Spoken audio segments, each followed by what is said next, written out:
since the inauguration of President Joe Biden. It was a cause for celebration then and cause for appreciation now. As we all know, much more needs to be done, but we have made great progress in this year. Just to say one of the most important four-letter words in our economy is jobs. And as you can see, and I hope you can all see, from 2020, this was a job situation. 2021, 6,400,000 jobs. An unemployment rate that has gone down to 3.4%. Millions more Americans back to work.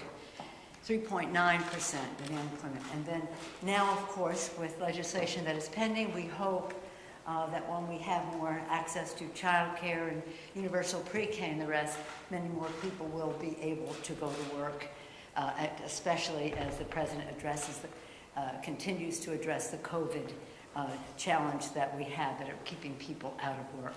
But 6.4 million jobs versus this practically over 5 million, nearly 6 million jobs lost the year before in the previous presidency. So with that, many more people availing themselves of the Affordable Care Act and the tune of millions more people, 5 million more people. We're very proud of that. And having access to quality health care. Of course, more to come when we pass some version of the legislation that is pending over on the Senate side. We're very proud in the course of, well, almost a year ago, well, in March a year, we passed the rescue package. The rescue package put money in the pockets of the American people, vaccines in their arms, many more children safely back to school, people back to work. It enabled cities, states, and counties to pay for and support the systems that make societies work, whether it's the education of our children, the transportation of our people, of the first responders, our security, food workers, the list goes on, of services that are provided by localities, counties, as well as states. They took many millions of people, young children out of poverty. The rescue package did just that, rescue our economy, our society, and our people as it attacked the COVID crisis. As you all know, we've had a variant that has prolonged the crisis. I'm very proud of the work that the President is doing now to make sure that people have tests and masks, and hopefully more people will avail themselves of vaccinations. More therapies are in the works, and in terms of not having to have refrigeration of the kind that is almost impossible to have throughout the world. We salute our scientists for what they are doing. Science and governance, that's going to be solve that problem. So for these and other reasons, whether it's broadband or clean water, as we know in the bipartisan, the first bill, the rescue package, with taking people out of poverty and money in pockets and all the rest, that was done with not one Republican vote. There were 13 Republican votes in the House to support the infrastructure bill, and we were happy that that was bipartisan, so we could repair roads and bridges, improve public transit, secure clean water, broadband, and much more across the country. So there's a great deal to be proud of. But as with all of this, we always keep an eye on what needs to be done to meet the kitchen table needs of the American people. What keeps them up at night, we want to help solve that problem. And one of the proud things about this administration is the creation of jobs, the expansion of health care, and again, the alleviation of poverty. So with that, then we go on to what we want to do next. There's no question last night was a disappointment. I support what the President said. He's disappointed but not deterred. We will continue the work. We will follow the example of those who went before us in terms of the fight for civil rights and voting rights not to be deterred. So the fight goes on. I had the privilege earlier this week, at the beginning of the week on Martin Luther King Day, to be with the King family, to be inspired over and over again, continue to be inspired by them, to the point of their Martin Luther King's granddaughter, Yolanda, who's 13 years old in 8th grade, talking about the future, talking with her great wisdom about the future. So we're, again, always eager to do more, but nonetheless disappointed what happened. But I want to congratulate Leader Schumer for his courage, for how he proceeded with this legislation. You had to have a vote. And what was wonderful to see was for almost 2 days to hear the Democratic senators talk about the sanctity of the vote and how fundamental that is to our democracy. It was so inspiring. Sad, though, to hear the Republicans argue against the freedom to vote and protect our vote. Whatever the outcome, the fact is that every Democrat in the Senate voted for the Freedom to Vote / John Lewis Voter Advancement Act, and every Republican voted against it. The process in the Senate leaves much to be desired. If you want to talk about that, we can later. But the fact is that it was an inspiring day, and I salute the chairman for bringing that important legislation to the forefront as he brought it to the floor. And that's a way to get it into the forefront. It's so important. But again, my motto is, some of you have heard me say it, we don't agonize, we organize. And that's what we will do to, again, advance voter participation in our country. I was a former chair of the party, and our goal was to remove obstacles of participation for anyone, whatever their party was, to remove obstacles of participation. Instead of what the Republicans are doing is to put up obstacles of participation. So the fight for voting rights continues. We will not relent. The fight goes on. So where do we go from here?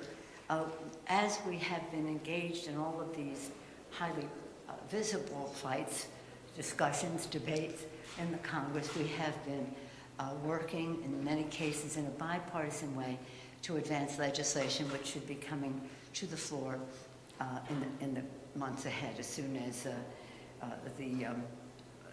we come to the agreement. First and foremost is the Omnibus Bill. I salute our chair, Rosa DeLauro, for the work that she is doing. This has to be bipartisan, and as an appropriator myself from way back, I always say, left to their own devices, the appropriators can get the job done, and we will leave them to their own devices, and I hope that Mitch McConnell will leave them to their devices as well. We must get that done. It is important in terms of governance to get the appropriations bill done, the Omnibus Bill done, to fund the government. It is now a national security issue of the highest priority, with the threats that exist out there. To go to a continuing resolution instead of a decision-making Omnibus Bill is to weaken our security and our stability. The Republicans should know that. So we hope that we will be able to bring that legislation to the floor before it expires. Honoring our pact. This is another security issue. It's about the burn pits. This is something that members have been working on for a while, and now, yesterday even, in fact, the Veterans Affairs Committee had Chairman Takano had a round table with the VSOs, the Veteran Service Organizations. We thank our veterans and our Veteran Services Organizations for their input on this. As you know, many of our service members were affected by being exposed to burn pits, and we have to have legislation passed. It will be expensive, but it is the price we must pay, that we owe our veterans to make sure they get the care and benefits that they deserve, those who are exposed to burn pits. And from our standpoint, if you were there, you qualify. We don't have to go through any torturous process to decide if somebody's illness depended on something that they were exposed to. That very important legislation, again, we're hoping all of this is bipartisan, the Competitiveness Bill. It has many names. It's about chips, about funding for chips. It's about research and development, research, very big piece of that coming out of our Science, Space, and Technology Committee under leadership of Chairwoman Eddie Bernice Johnson. It's about supply chain. It's pretty exciting, the Competitiveness Bill, and we're very close to being ready to go to conference with the Senate on that legislation. Postal Reform, you've heard about it over and over again, but again, it's about fairness and making sure that we have fairness for our postal workers without having the retirement health benefits be pre-funded for 75 years into the future. These are some of the items on the agenda in the very near future that have important ramifications for us. Very important in terms of all of this is what we do about any legislation we may have about the Ukraine, which is really about our security and our stability. Mr. Menendez has legislation in the Senate. We anticipate a companion bill in the House, but that's up to our distinguished chairman, Mr. Meeks, to announce. We have, members have been meeting, committees of security committees have been meeting. We've had our briefings and the rest. And when that legislation is ready, whenever that may be, it could be next week, it could be next month, but whenever it is ready, we will go forward with legislation in terms of the stability and national security, whether it's legislation on robust Russian sanctions, assistance to Ukraine, again, our commitments to NATO and so forth. So that's let's acknowledge and appreciate what Joe Biden as President of the United States, the difference that he has made, 6.4 million jobs, that has a nice ring to it. We want more.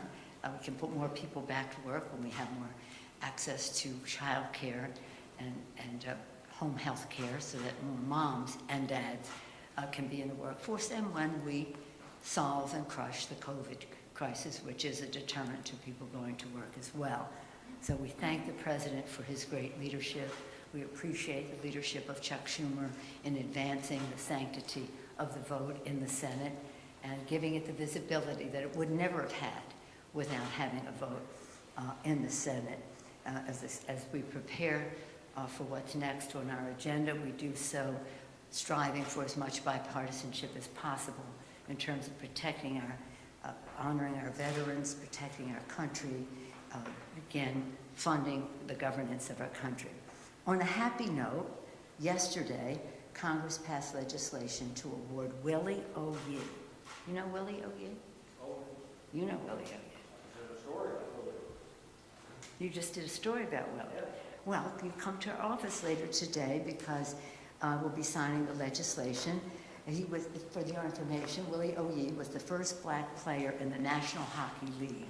The Congressional Gold Medal, we voted on it yesterday. I'll sign the bill today. He was referred to as the Jackie Robinson of hockey. We can never have a meeting without talking sports, right? The House passed the bill unanimously, which honors the contribution of a sports legend who broke the National Hockey League's color barrier despite being legally blind in one eye. Is that remarkable? So we'll have the signing. Do we know what time it is today? I don't. It's not private. We're not. We'll let you know if you're interested. Otherwise, we'll send you a picture. He had 4 goals and 10 assists in 45 NHL games. I'm sorry? He had 4 goals and 10 assists in 45 NHL games over 3. How about that? Is that remarkable? That's remarkable. That's not tremendous stats, but that was his record. That's wonderful. Good for you. Well, I'm just staying up late at night watching the Warriors and stuff like that. But in any event, any questions? Yes, sir? Madam Speaker, I understand that last Thursday you asked the Committee on House Administration to take a closer look at Stock Act violations by members of Congress, which may include stiffer penalties for these violations as That's well. right. I wanted to give you the chance to talk about just why you did that, why I think that's important. and what you say to the members of your caucus, which range from frontline members to some of the most progressive members who want to go further and enact some sort of... Well, I don't know that. I mean, that's your version. Here's the thing. I say to my members on a regular basis when we gather in caucus, and as you know, sometimes it's hybrid these days, but anytime we have gathered in caucus, when we're actually virtually or hybrid, I've said to them, under this roof, figuratively or actually, is the greatest collection of intellect, integrity, and imagination for doing the right thing for the American people. I have great confidence in the integrity of my members. They are remarkable. So when people talk about, well, somebody might do this and somebody, I think I trust our members. If, in fact, we should have severe penalties for delay in reporting on Stock Act, then do that. I've said to the House Administration Committee, review all the bills that are coming in and see which ones, where the support is in our caucus. I think there are 2 letters, each has like 14 members signing it so far, maybe more will come, but that's what we have seen. But I do come down always in favor of trusting our members. Now, if the impression that is given by some that somebody's doing insider trading, that's a Justice Department issue. That's a Justice Department issue, and that has no place in any of this. But to give a blanket attitude of we can't do this and we can't do that because we can't be trusted, I just don't buy into that. But if members want to do that, I'm okay with that. How about I would add, and this is the last thing I'm going to say on this, at this meeting, and I would add, do you know that the Supreme Court, now we in the House have disclosure, in the Congress we have disclosure, and we have the Stock Act, which says if you sell a stock, you have to report it in an X number of days, and if not, there's a penalty. Should those penalties be greater? Subject to review. I mean, I don't know why people don't do it on time, but whatever it is, if there's a penalty, and it should be more severe, so be it. But the United States Supreme Court, where decisions are made all the time that affect our environment, our workforce, our personal freedoms, every subject you can name, at the mercy of the court, our economic issues and the rest, no disclosure whatsoever, and certainly no Stock Act. In other words, if we're saying everybody should be living by the same standard, then so be it. That's okay with me. But I don't think that the court should be let off the hook, and even the Chief Justice said recently that the impression was that there were some scandals in judges making decisions that related in a way that wasn't right.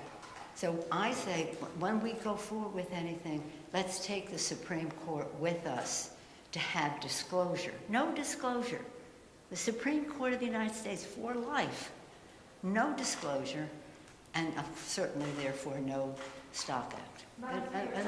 Another subject? Yeah, on the BBB, the president indicated yesterday chunks of it could get passed, and I'm sure you heard what he said. I wonder what you think of that statement, and I have a couple of parts here. He said the child tax credit free community colleges might drop out, and just what should we expect when it comes to the BBB going forward? Well, let me just say, chunks is an interesting word. Not my word, that's what he said. No. The president has such a commitment to the values that are contained in this legislation, the reconciliation bill. When we passed and when they were considering, and then later we passed the bipartisan infrastructure bill, the president said, I want to find as much common ground as I can in a bipartisan way when it comes to infrastructure. But I cannot limit my vision for America to to what the Republicans will agree to in terms of roads and bridges, et cetera. That's important, but it's not all. So in this legislation, if we care about preserving the planet for future generations and clean air for them to breathe today and water to drink, we need to pass the reconciliation bill. So I would hope that that would be a major part of it. So what the president calls chunks, I would hope would be a major bill going forward. It may be more limited, but it is still significant. So we talked about climate. Now let's talk about health care. So important in the legislation is that millions more people will have access to health care at a very low cost because of what is in the bill in terms of expanding the Affordable Care Act. Let's now talk about child care. Child care in the bill, whether you're talking about the child tax credit, or you're talking about child care, or you're talking about home health care that might include a child or an older sibling or a parent, or you're talking about universal pre-K. All of this lowers cost for care and is transformative in the lives, especially of women in the workforce. So we have to have, if our economy is going to succeed, as you know, we say when women succeed, America succeeds. If we're going to have the full benefit of women and newcomers, and when I say newcomers, people of color who have not been in some of these traditional jobs, to expand what that means, we have to have care at home, whether it's for children or, again, older siblings or parents. So there are big chunks of the bill that have to be contained in the bill. But remember this, that this is a reconciliation bill. So when people say, let's divide it up, no, they don't understand the process. What can we agree upon? And I'm sure that we can agree upon something significant.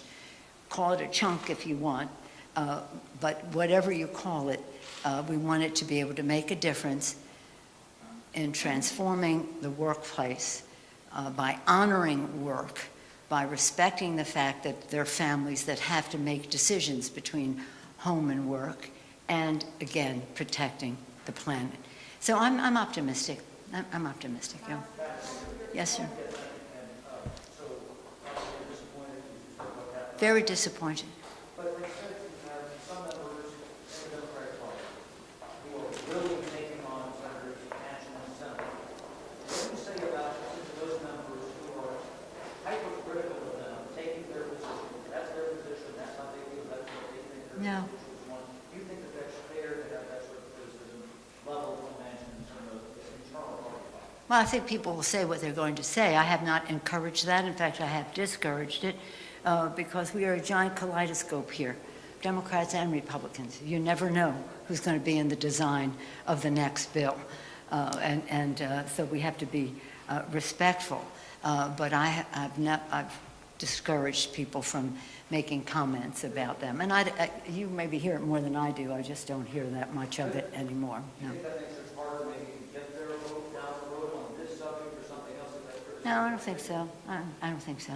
I think that they'll do what they believe, and and I'm hopeful. They have come to agreement on aspects of the Build Back Better legislation. We may want to have to rename it to something that's even Build Back Better than that kind, whatever we decide to call it. But the fact is that we're a diverse place, from right to left, Democrats to Republicans, within our own parties and the rest, and we have to be respectful. And I don't think there's any upside in Democrats criticizing Democrats.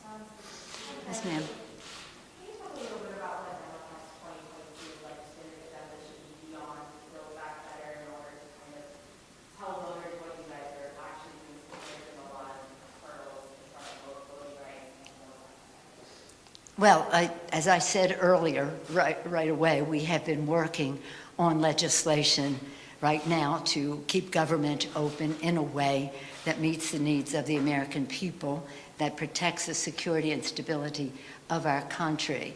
And that is legislation that we hope will be on the floor in a short period of time, and I thank Rosa DeLauro for that. a high priority for us is to honor the pact, to make sure that our men and women in uniform who were exposed to burn pits understand that this is of the highest priority for us. It's going to be very costly, but it's worth it because we owe them. They were exposed in the line of duty to dangerous situations where they now have serious health issues and they need care and benefits.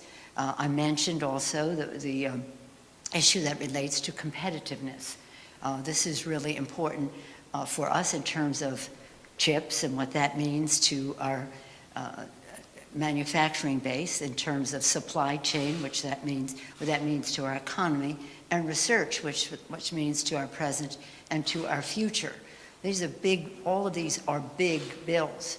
The $1.5 trillion for the Omnibus Bill, probably over $500 billion for burn pits. We don't know. We're waiting for further CBO scores on that. And then in terms of the Competes Act, that's $50 billion for chips, another $40 billion perhaps for supply chain and the rest. So these are significant bills that contain, especially the omnibus and the competitiveness bills, they're bills that contain large numbers of other bills. Large numbers of other bills, but they are the vehicle that will take us forward under the title of competitiveness. Was it called in the Senate? USICA in the Senate, and we call it competitiveness bill here. Whatever the title, we hope to go to conference on that soon. And then there are other bills that relate to the Postal Service and the rest, again, about governance. But we have always been about America's working families. So we still want to pass a legislation that expands our workforce by recognizing the responsibilities that people have at home, which I address. So I went over some that are in the near future. We have three task force that work, select committee task force, that are not legislative committees but will make recommendations. One of them is the Select Committee on the Climate Crisis, and much of what they have recommended is in the current version of the BBB. We hope that most of that survives, but that isn't the end of it. There'll be other opportunities, shall we say, that we will have to help other countries to save the planet as well. So nothing is the end game, but it is takes us well down the path. In terms of the select, and that's chaired by Kathy Castor of Florida. She's doing a superlative job. Next, we have the Select Committee on COVID, the leadership of Mr. Clyburn, our distinguished whip, and they are doing very important work that helps us make judgments about what has worked better or what in terms of how we go forward, in terms of this pandemic, but any future ones as well.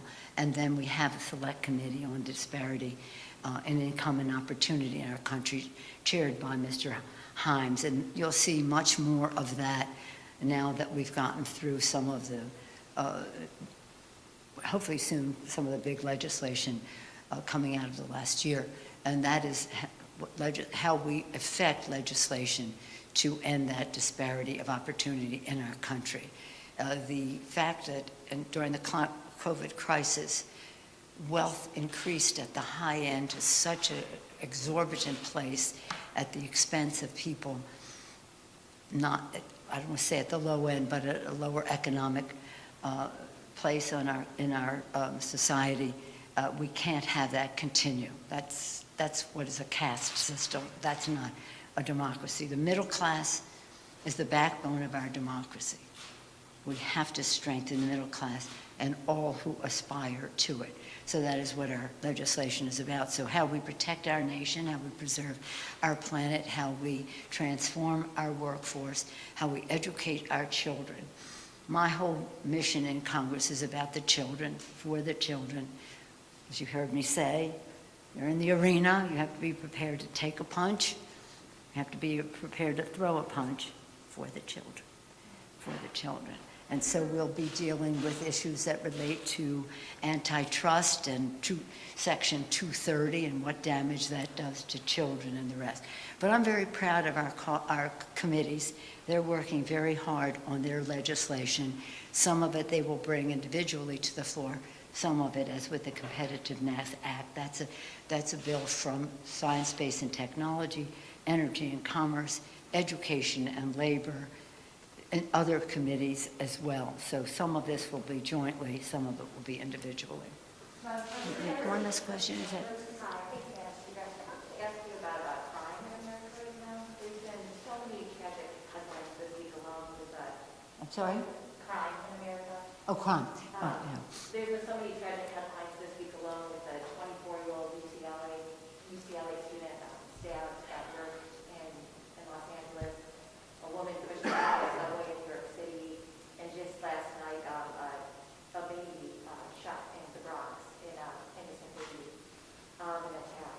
So I just wanted to ask you about this spike in crime, the 30% Yeah, spike in thank you murder. for that question, because in many of our committees, in the Judiciary Committee for sure, and Education and Workforce, in all of our committees, community safety is of the highest priority as a value. The form of it, the legislation it will take remains to be seen. As I said, our committees will be working on these issues. But community safety, right up there with jobs and healthcare and the rest. Community safety, very important. That's why we were very proud that in the rescue package, we had significant funding for state and local government, which was funding our first responders, largely our police and fire. We have to be strong in that respect. We have to be strong in that respect.